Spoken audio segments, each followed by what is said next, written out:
오늘은 돈 버는 방법에 관한 이야기를 할까 합니다. 워런 버핏이 이런 말을 했어요.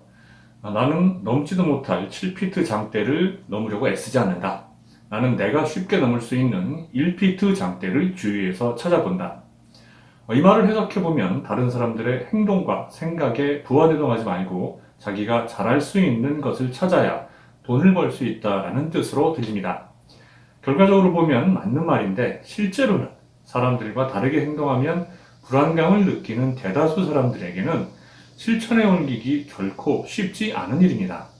그런데 무려 170년 전에 워런 버핏의 말처럼 생각하고 행동해서 억만장자가 된 사람이 있었습니다. 그 사람이 어떻게 돈을 벌었는지 궁금하지 않으세요? 지금부터 저와 함께 170년 전 골드러시로 광란에 빠졌던 미국 캘리포니아로 함께 가보시죠. 1848년 1월 24일 캘리포니아 서터스 밀에서 목수로 일하던 제임스 마셜은 강가에 건설 중이던 수차 점검 중에 반짝이는 물질을 발견합니다. 마셜은 그 물질을 고용주 존 서터에게 가져갔는데요. 놀랍게도 그 물질은 금이었습니다. 내 땅에서 금이 발견되었으니까 대박이 터진 셈이죠. 그런데 서터는 기뻐하기는커녕 두려워합니다. 왜냐? 그는 자기가 만들어 놓은 정착촌에서 전혀 부러울 게 없는 사람이었거든요. 그런데 금이 발견되었다는 소식이 퍼지면 사람들이 몰려와서 난장판이 될 거라고 우려했던 거죠. 그래서 두 사람은 이 사실을 비밀에 붙습니다. 그런데 세상에 비밀이 어디 있던가요? 어찌된 영문인지 금이 발견되었다는 소문은 동네방네로 퍼지기 시작합니다. 두 달 후에는 샌프란시스코의 신문사 사주인 세뮤얼 브레넌이 금을 병에 넣고 이 사실을 널리 알리고 다니죠. 하지만 소식을 퍼뜨리기 이전에 세뮤얼은 금 탐사용 물자를 파는 상점을 차려놓고 금을 캐러 올 사람들을 맞이할 준비를 하죠. 세뮤얼은 사람들이 금을 찾아 몰릴 것이라고 확신했고요. 이들에게 금 탐사용 물자를 팔면 돈을 벌 수 있다는 사실을 예견했던 겁니다. 금이 발견된 당시 캘리포니아는 멕시코 영토였습니다. 존 서터도 정착 당시 멕시코 정부로부터 땅을 불어받았는데요. 그런데 금 발견 직후의 상황이 달라집니다. 1848년 2월 2일 미국과 멕시코가 전쟁을 끝내면서 맺은 과달루페 이달고 조약으로 이 지역이 미국의 영토로 바뀌거든요. 이 땅을 멕시코에게 불어받았던 존 서터에게는 골치 아프게 된 거죠.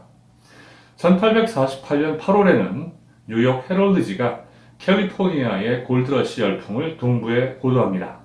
12월에는 대통령이 의회에서 금의 발견을 인정하는 연설을 하죠.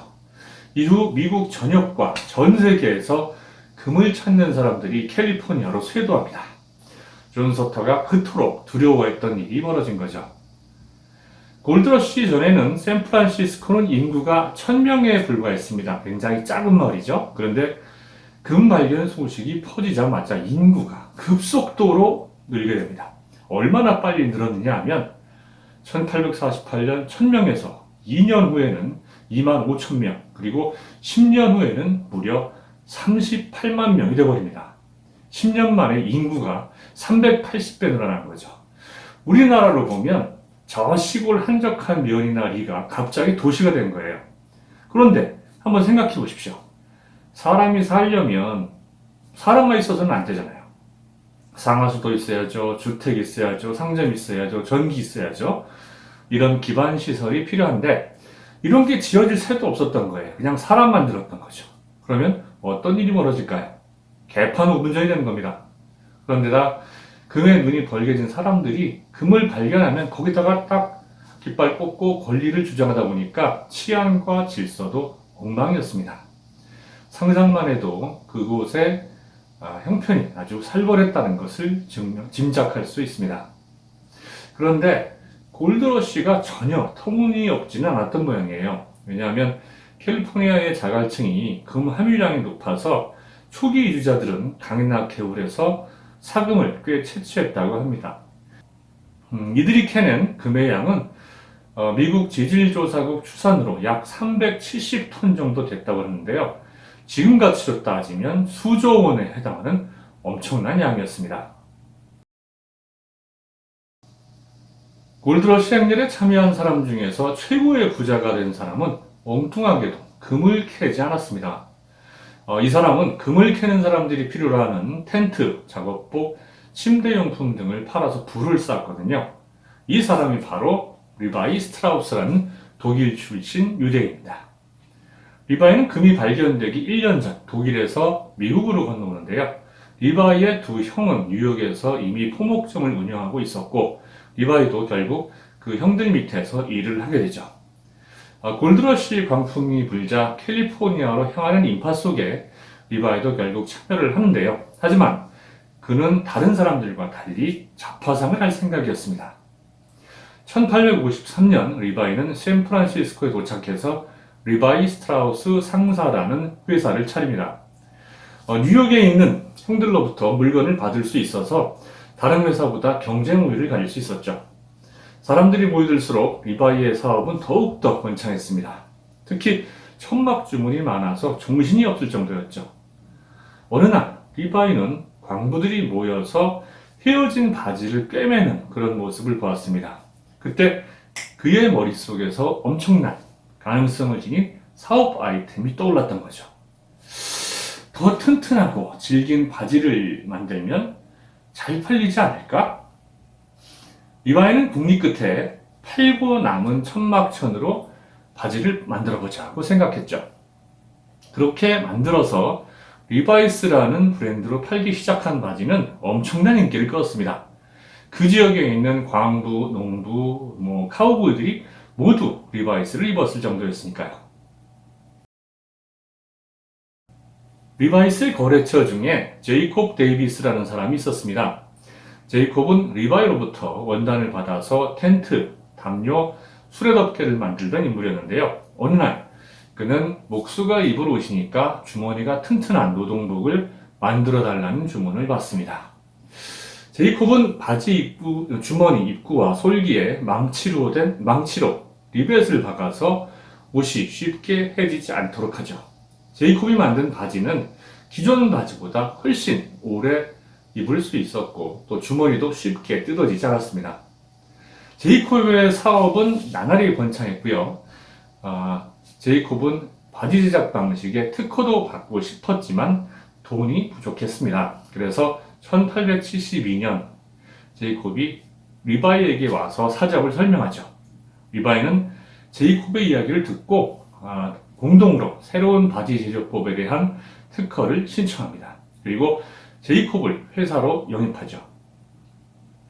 1873년 리바이는 새로운 바지를 대량 생산하기 위한 공장을 설립하고 데님천에 얼룩이 보이지 않게 인디고 페라의 나뭇잎에서 추출한 염료로 바지를 염색합니다. 최초의 청바지, 블루진이 만들어진 거죠. 블루진은 폭발적인 인기를 끌었습니다. 특히 서부에서는 없어서 못 팔 정도였죠. 그러나 동부 지역에서는 체면의식이 좀 있었는지 점잖지 못하다는 인식 때문에 청바지가 큰 인기를 끌지 못했습니다. 그러나 반전의 기회가 찾아옵니다. 1차 대전 후에 주인공이 청바지를 입은 영화들이 개봉하면서 하늘을 찌를 듯이 인기가 치솟던 거죠. 역시 큰 부자가 되려면 운이 따라야 됩니다.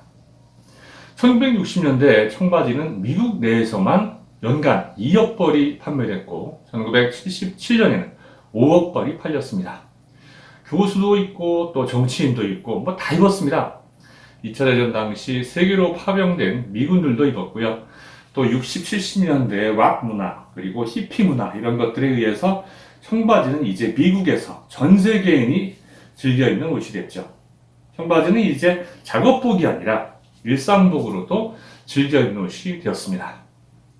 리바이는 1902년 73세로 사망을 했습니다.